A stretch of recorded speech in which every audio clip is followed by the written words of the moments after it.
Hi, thank you for joining us for this module. We're here with the Amicus program. Thank you for participating in the program and for watching this module, which we hope will be useful to you as you go forward with some Amicus files. My name is Eric Hofstein. I'm an estate litigation partner at the law firm of Fogler-Rubinoff, and to my left is... I'm Kara Domerchev. I'm an estate litigation associate at Gowling WLG. So we are going to be talking to you today about passings of accounts, and this module will be exclusively on the practice and procedure for passings of accounts. We are going to start off with a very simple discussion about what a passing of accounts is. So Kira, why don't you start telling us about that?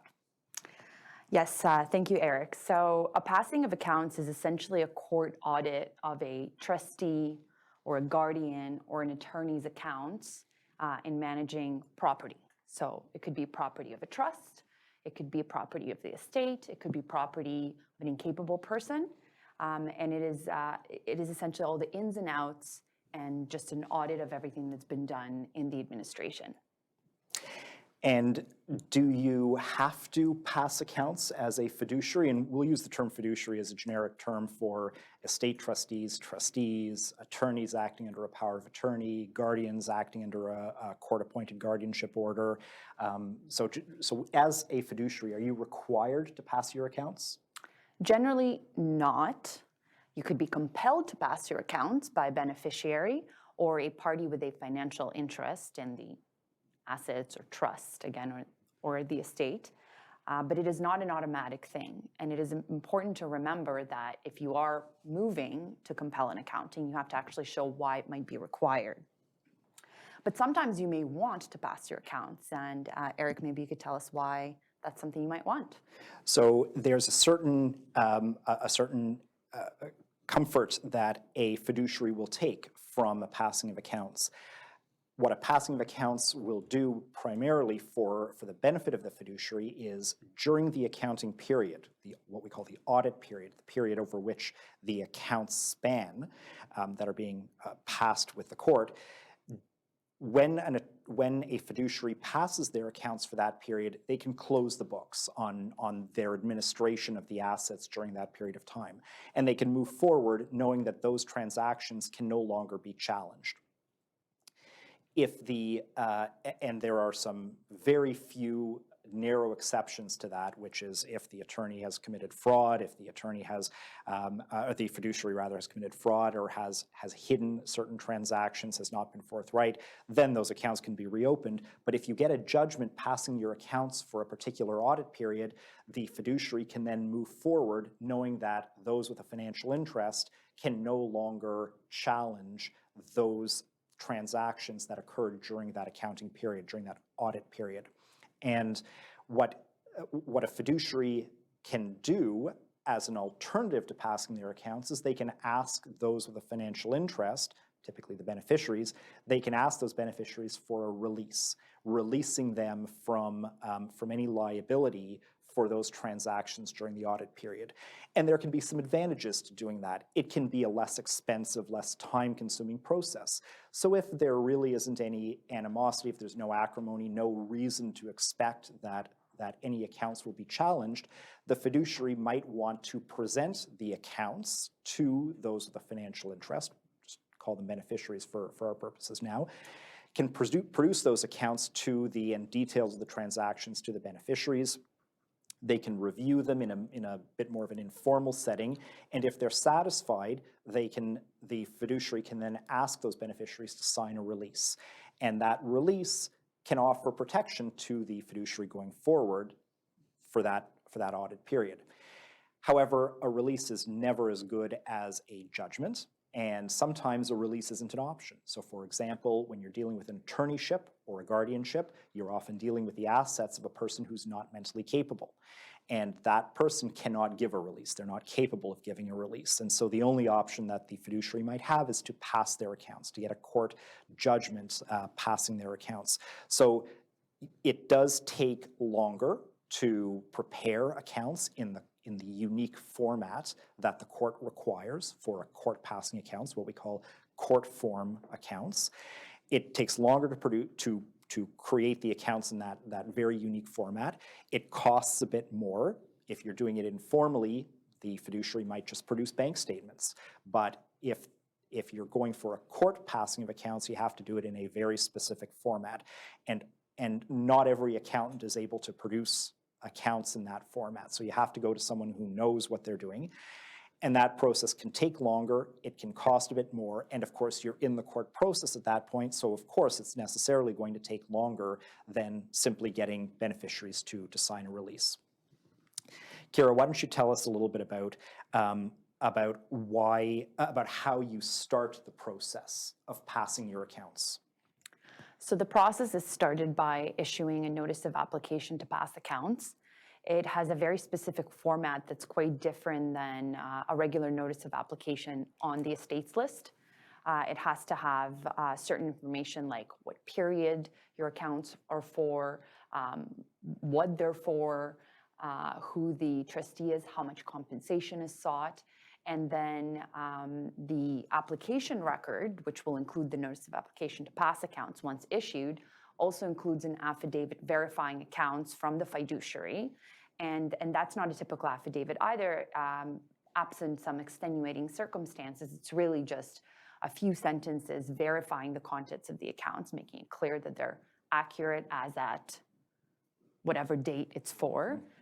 And all of that together, along with some forms, and we'll discuss the actual forms that go to the people of the financial interest, are then served on parties with a financial interest. If there's no issues from anybody, you could actually get your accounts passed over the counter, it's called, without an actual hearing. That's the ideal scenario for a fiduciary, but unfortunately that doesn't happen every time in our world. You would typically serve parties with a financial interest, as I've mentioned. And how do you determine that? You would look at things like the trust deed, the will. Sometimes if it's a guardianship or an attorneyship, you might have to look at the statute to see who needs to be served. You know, do you have to serve people with a contingent interest? You may want to. Sometimes you may want to, particularly if the accounting period or the administration period is very lengthy. And it really can't be emphasized enough that you have to figure out who you have to serve. You really have to start by reviewing, especially in the case of an estate or a trust, you have to review the will or the trust deed. If there's no will, then you have to understand what the intestacy laws say, because you have to figure out who has the financial interest. It could be, as you said, it could be people with a contingent interest. It could be people who have an interest that only crystallizes after the death of someone higher up on the genealogical scale, someone of a prior generation. But those people who have a financial interest are still entitled to be served. And if you proceed with the passing of accounts without serving all the interested people, then whoever was not served, that judgment may not be binding on them. So they may still be able to come up and challenge the accounts. So it is critical to understand what situation you're in. Is it an estate? Is it a trust? Is it a guardianship?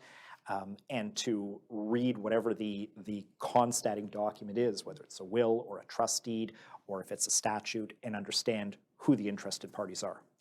And to your point on intestacy too, it can get very complicated when somebody dies without a will who doesn't have direct descendants. So sometimes it's a complicated sort of analysis, I would say, under the Succession Law Reform Act that you have to undertake. So it's just important to pause and think who needs to be served, because that is another scenario where the accounts could be opened up after the judgment's been rendered if the person who wasn't served that should have been served raises any issues. There's also some government agencies that might be involved sometimes. Eric, do you want to talk a little bit about that? So there are two government agencies that are often involved in passings of accounts. One is the Office of the Public Guardian and Trustee, and the other one is the Office of the Children's Lawyer. Where a person who has a financial interest in an estate or a trust, or who's under guardianship or attorneyship, where that person is not capable, lacks capacity to manage their own property, they're not able to participate in the passing of accounts. They don't have the requisite capacity to participate in the passing of accounts. And they will, if they are not independently represented, you may need to serve the public guardian and trustee, who may take on the role of representing that party's interests in the passing of accounts, just for the purpose of the passing of accounts. That's where the public guardian and trustee would come into play. There are other situations which are much less common, for example, where an absentee person has an interest in the estate. The PGT may get involved in that case.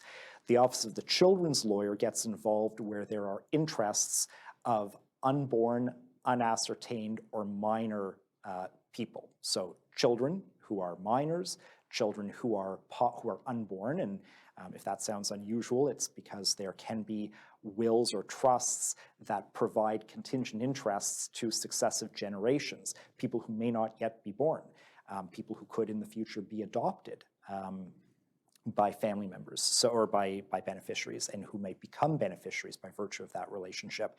And the Office of the Children's Lawyer will represent those interests in the litigation. And so those offices may need to be served with your application to pass accounts.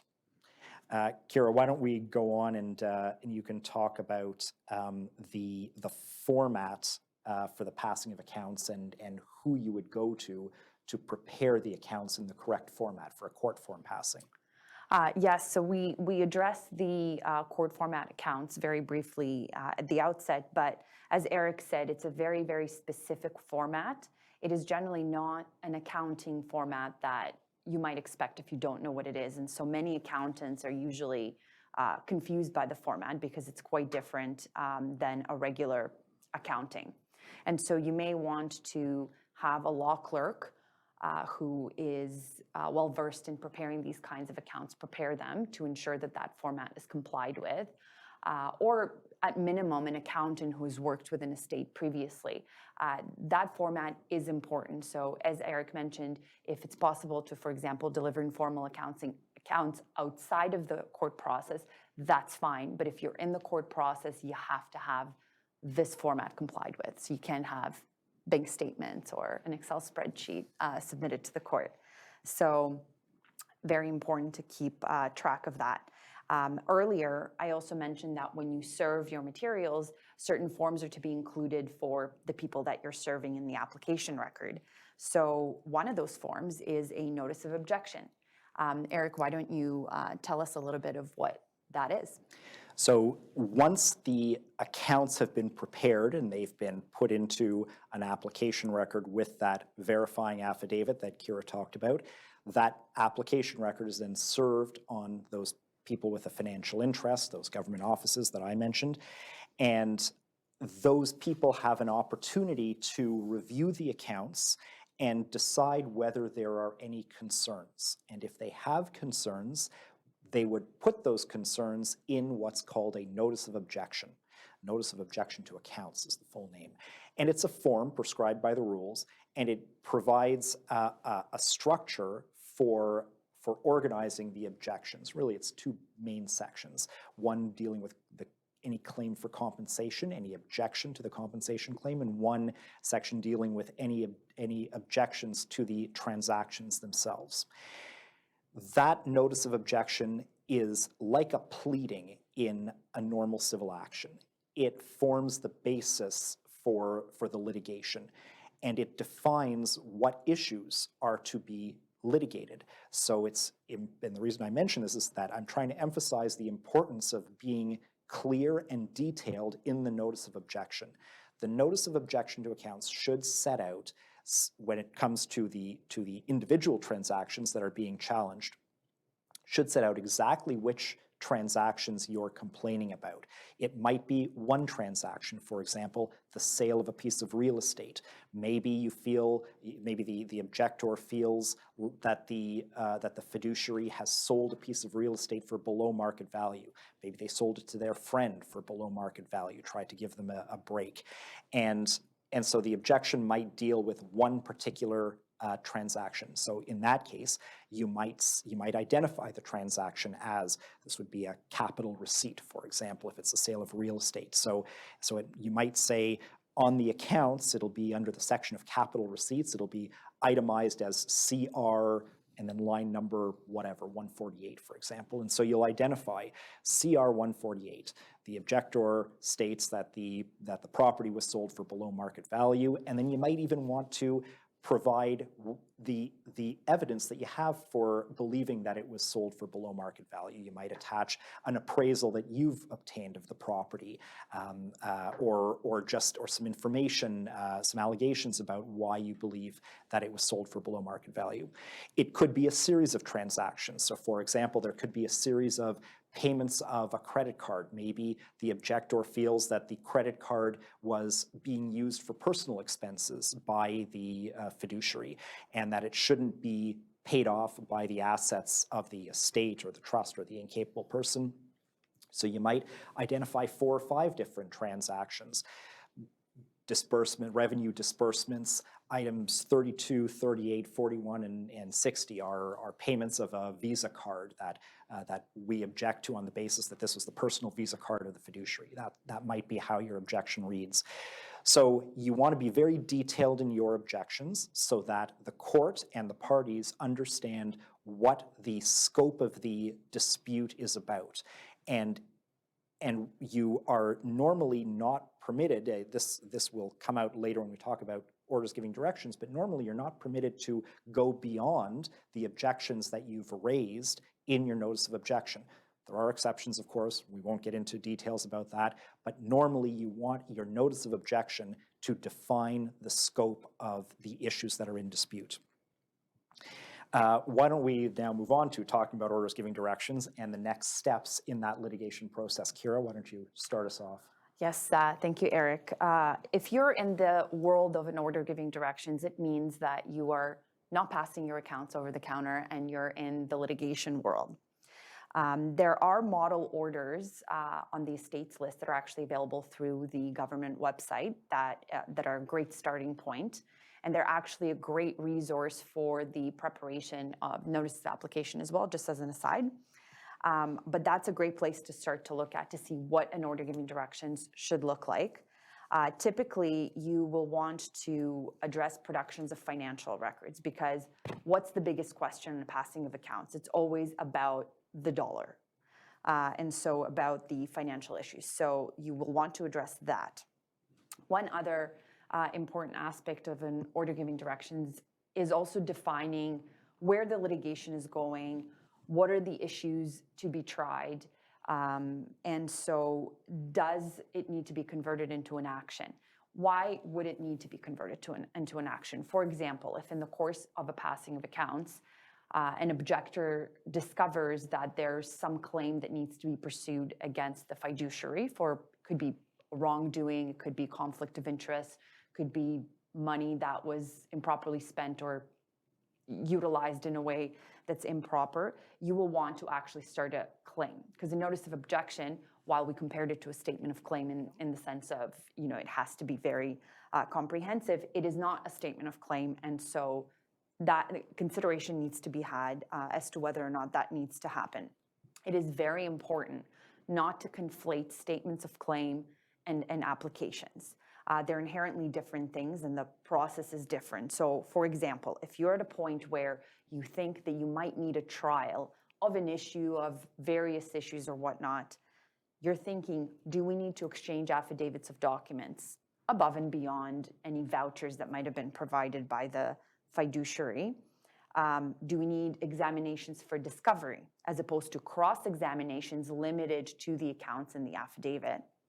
Do we need expert reports? These are all considerations that you have to really turn your mind to, and not to create a scenario your order giving directions is pertaining to an application but purports to deal with an action, because it creates lots of confusion and oftentimes arguments before a judge about what it is that you're doing here, what the process is. So in terms of an order giving directions, unless Eric, you have anything else to add, that's kind of what it is. It's kind of like a procedural roadmap for the litigation. And it's really the next step. Once you have served your notice of application, if you, as the applicant, if you receive notices of objection from anyone, as Kira said, you no longer have the option of doing this over the counter, of getting a judgment passing your accounts in writing without a hearing. At that point, you're on a different track. You're on the litigation track. And that, after you've received the notices of objection, that next step for you is to schedule a hearing for an order giving directions. And that's when you get into drafting this form of order, which Kira has just talked about. And that form of order, as Kira said, will have a procedure for the next steps, whether you're going to continue as an application, whether you're going to convert any issues to a trial. And at that point, the other parties will have an opportunity to let everyone know what their position is. Are they going to participate in the litigation? Are they going to sit out the litigation and just let the court and the person who's raising the objections, just let them argue about the particular objections? And there are certain types of forms of that can express what position the party is taking.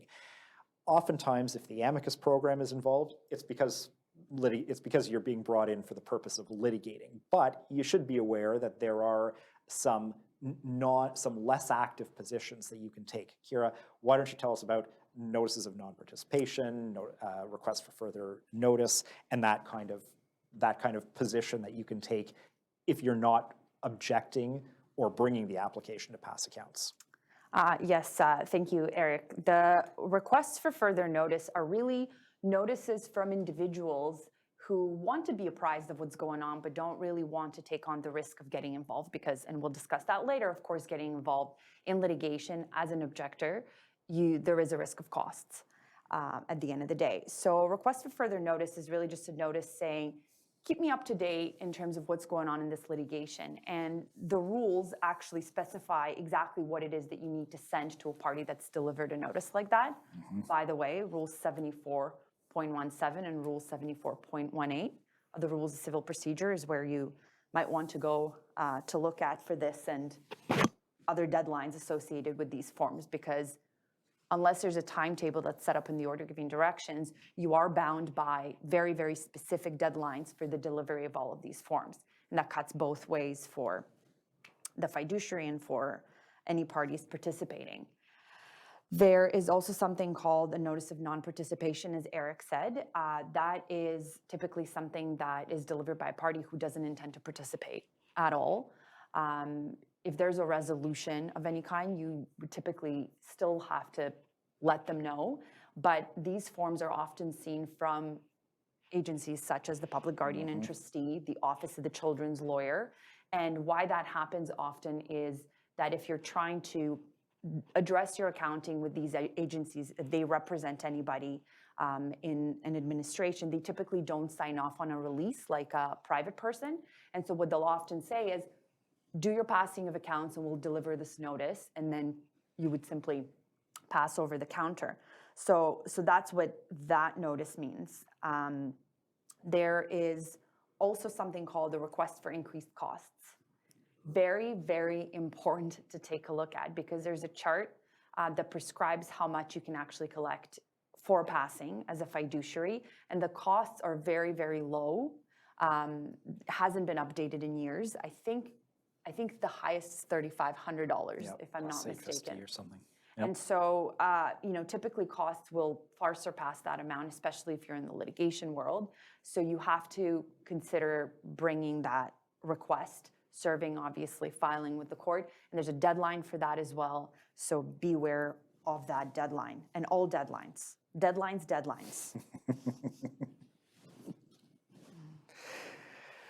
So let's talk about what to do when you get the accounts. The accounts, it's very case specific, and we simply can't, on this module, on this video, tell you everything that you might need to look for, that you might see in a set of court form accounts. It is often the sort of exercise that you might need help from an accountant or from a clerk to review a set of accounts, because it is it is a somewhat confusing format if you're not used to it and if you don't know what to look for. But basically what you're doing is you're looking for things that may have been done incorrectly in the course of administering the property, whether it's trust property, an estate, assets, or guardianship. Some of the things you might look for: suspicious transactions, assets that are being sold to non-arm's length people for below market value. Are there missing assets? Are there things that should be part of the trust, part of the estate, that aren't there? On a court form set of accounts, there will be a list of starting assets at the beginning of the audit period. And so you can look to that very easily and see if there's anything that your client knows should be there that isn't. Assets that are being sold below market value, we've talked about. Another question that you can ask is, were any assets transferred before the death of the person in the case of an estate? So are there assets that should be in the estate that aren't? Were they maybe held in joint ownership? Do you maybe need to think about a constructive trust claim? Do you need to think about challenging a transaction that occurred prior to death? These are the reasons why you might want to look closely at the list of starting assets and ask further questions about assets that may be missing. You might want to look at how the assets were invested. Are they being invested in very risky, inappropriate holdings, or are they being invested properly, and maybe they've just lost value because the markets have taken a downturn and everyone has lost money? Are there legal fees that are being charged to the estate or the trust or the assets of the incapable person which seem high? Do you need to ask further questions about why the legal fees were so high? And then you're also going to want to look at the claim for compensation, because anyone acting in a fiduciary capacity may put in a claim for compensation, and you may want to look at their calculation, ensure that they haven't calculated compensation on transactions which shouldn't be included in that compensation claim. A typical example is a situation where the payment of compensation to the fiduciary from a prior accounting is included in the claim for in the calculation of compensation on the current accounting. That's a typical oversight which should be corrected. And as you can see, these are complex issues that are too detailed to get into in a short module, but it is something that you'll need to look at closely and talk to an experienced clerk or accountant about, or read up on. And then finally, we're going to spend just 2 minutes talking about costs in passings of accounts. Kira, why don't you give us a little précis on that? Yes, happy to discuss costs, always a hot topic in estate litigation. So costs are not automatically paid by the estate. That was something that was the sort of status quo before, I believe, 2005 or so. But then the courts made it clear that, you know, an estate is not, for lack of a better word, not a piggy bank for parties to bring forward claims, and sometimes frivolous claims, and then expect to be paid out of the estate or trust or whatnot at the end of the day. And so the civil litigation standard of quote unquote loser pays applies in the circumstances. And so it's very important to be reasonable and proportionate, both for the fiduciary and for the objectors, because there were instances where a court awarded costs against objectors not payable out of the estate, but either payable by them personally or out of their share in the trust or estate.